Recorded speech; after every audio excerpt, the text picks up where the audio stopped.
Tout ce qui nous arrive actuellement est mentionné dans Luc 21, avec même les Nations Unies qui vont venir et gérer Jérusalem. On voit ça tout de suite. Jésus répondit, prenez garde que vous ne soyez séduits, car plusieurs viendront en mon nom, disant c'est moi, et l'heure approche. Ne les suivez pas. Quand vous entendrez parler de guerre et de soulèvement, ne soyez pas effrayés, car il faut que ces choses arrivent, premièrement. Mais ce ne sera pas encore la fin. Alors il leur dit, une nation s'élèvera contre une nation, un royaume contre un royaume. Il y aura de grands tremblements de terre en divers lieux, des pestes, des famines. Il y aura des phénomènes terribles et des grands signes dans le ciel. Mais avant tout cela, on mettra la main sur vous et l'on vous persécutera. On vous livrera aux synagogues.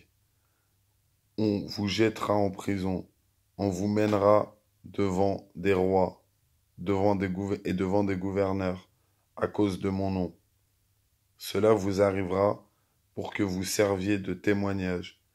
Mettez-vous donc dans l'esprit de ne pas préméditer votre défense, car je vous donnerai une bouche et une sagesse à laquelle tous vos adversaires ne pourront résister ou contredire. Vous serez livrés, même par vos parents, par vos frères, par vos proches et par vos amis, et ils feront mourir plusieurs d'entre vous. Vous serez haïs de tous à cause de mon nom, mais il ne se perdra pas un cheveu de votre tête. Par votre préservance, vous serez sauvés vos âmes. Lorsque vous verrez Jérusalem investie par des armées, sachez que la désolation est proche, alors que ceux qui sont en Judée fuient dans les montagnes, que ceux qui seront au milieu de Jérusalem en sortent, et que ceux qui seront dans les champs n'entrent pas dans la ville. Car ce seront des jours de vengeance pour l'accomplissement de tout ce qui est écrit. Malheur aux femmes qui seront enceintes et à celles qui allaiteront en ces jours-là, car il y aura une grande détresse dans le pays et de la colère contre ce peuple. Ils tomberont sous le tranchant de l'épée.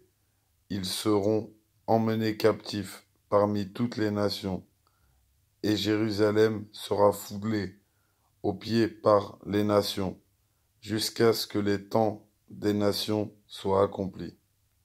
Il y aura des signes dans le soleil, dans la lune et dans les étoiles, et sur la terre. Il y aura de l'angoisse chez les nations, qui ne sauront que faire au bruit de la mer et des flots. Les hommes rendant l'âme de terreur dans l'attente de ce qui surviendra pour la terre, car les puissances des cieux seront ébranlées. Alors on verra le Fils de l'homme venant sur une nuée, avec puissance et une grande gloire. Quand ces choses commenceront à arriver, redressez-vous et levez vos têtes, parce que votre délivrance approche. Et il leur dit une comparaison. Voyez le figuier et tous les arbres.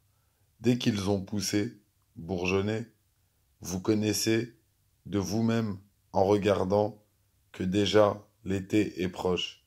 De même, quand vous verrez ces choses arriver, sachez que le royaume de Dieu est proche.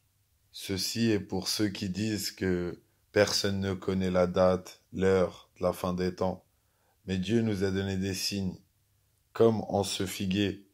Quand il bourgeonne, c'est que ses fruits vont arriver. Et là, le monde est en train de bourgeonner.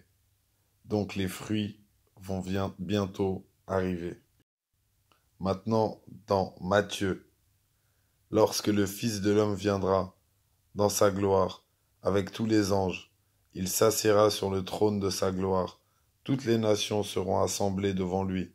Il séparera les uns d'avec les autres, comme le berger sépare les brebis d'avec les boucs, et il mettra les brebis à sa droite et les boucs à sa gauche. Ce personnage, l'imam al-Mahdi, le grand monarque, est le Fils de l'homme. Et cet homme est Mohammed, sallallahu alayhi wa sallam. C'était une parabole quand il nous disait le Fils de l'homme. C'était pour nous faire comprendre qu'il y a 2000 ans, qu'il y avait deux étapes. D'abord, l'islam avec Mohammed, sallallahu alayhi wa sallam, et ensuite son descendant, plus tard, pour la fin des temps. Abonnez-vous, likez, partagez, et dites-moi en commentaire, je vous répondrai, Inch'Allah. Et petite parenthèse, il y a une différence entre la Judée et Israël, qui se combattaient juste après Salomon, paix sur lui. Israël était des idolâtres, et la Judée était les bons gardiens du temple.